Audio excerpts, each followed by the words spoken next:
বনে বানপ্রস্থ মানে কি ছিল?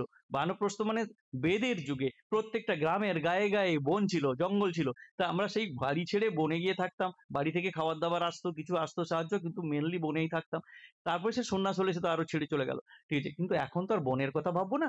এখন বলছেন রঙ্গনাথানন্দজি বলতে গিয়ে বলছেন যে বনে নয়, মনে মনে বন তৈরি করতে হবে। মানে আমাদের ফেজ অফ ডিটাচমেন্ট শুরু করতে হবে। যে অ্যাটাচমেন্ট অ্যাটাচমেন্ট করতে করতে আমি 80 বছরের আমার পেশেন্টকেও দেখি সে মিউচুয়াল ফান্ড নিয়ে দিন রাত কাটিয়ে দিচ্ছে। আরে ভগবান! হ্যাঁ, তা সেটা হচ্ছে, তাহলে সে কি করে শান্তি পাবে? কোনদিনই শান্তি পাবে না। তা যেটা হচ্ছে কি, তা এটা গেল। তাহলে detachment, detachment we have to learn. যে আমি এটা বয়স্কদের নিজেদের কথা বলতে গিয়ে আমি কথাটা বলছি। লাস্ট, একদম লাস্টে চলে এসেছি আমরা। লাস্টে ধীরেশ, আমরা যেটা এই যে ট্রেনিং কোর্স শুরু করছি, আমরা বলছি যে ট্রেনিং দেব। ঠিক আছে? আমরা ট্রেন্ড বা এডুকেটেড ওয়ার্ক ফোর্স তৈরি করতে যাচ্ছি।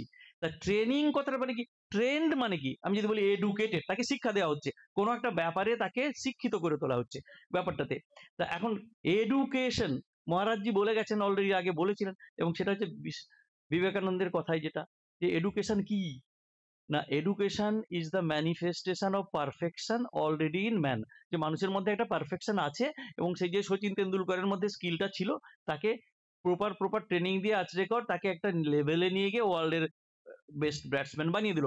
তো যেটা হচ্ছে কি, তার ভেতরে ছিল জিনিসটা, সেটাকে পরিস্ফুট করার জন্য যে ট্রেনিং বাগেরা বাগেরা দেওয়া হয়েছে, দ্যাট ইজ এডুকেশন। এটা তো একটা খুব বড় কথা হলো।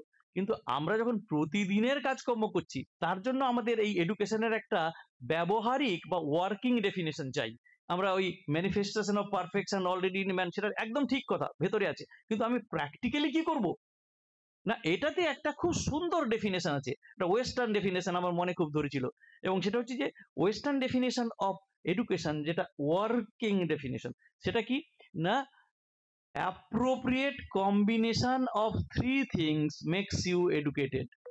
appropriate combination of three things, এবং সেটা মনে রাখার সুবিধাই বলি ASK। রিভার্সলি যদি বলি, knowledge, skill and attitude. Knowledge, skill and attitude, এই যে তিনটের মিশ্রণে তবে এডুকেশন আসে। এবারে যদি বলি যে আজকে এই যে কোর্সগুলো আমরা চালু করেছি, পড়াশোনা করছি, আমরা এতে নলেজ অ্যান্ড স্কিলটা খুব সহজে দিয়ে দিতে পারবো। কেননা আমাদের সেই ট্রেন্ড মানুষ আছে, কিন্তু আমাদের অ্যাটিটিউডটা, এই অ্যাটিটিউডটার বড় বেশি দরকার। আমি আগে বলছিলাম যে অ্যাটিটিউড, আমি একটা ভালো ডাক্তার হতে পারি, কিন্তু আমি একটা ভালো জেরিয়াট্রিশিয়ান হতে পারবো না until unless I have got that sort of attitude.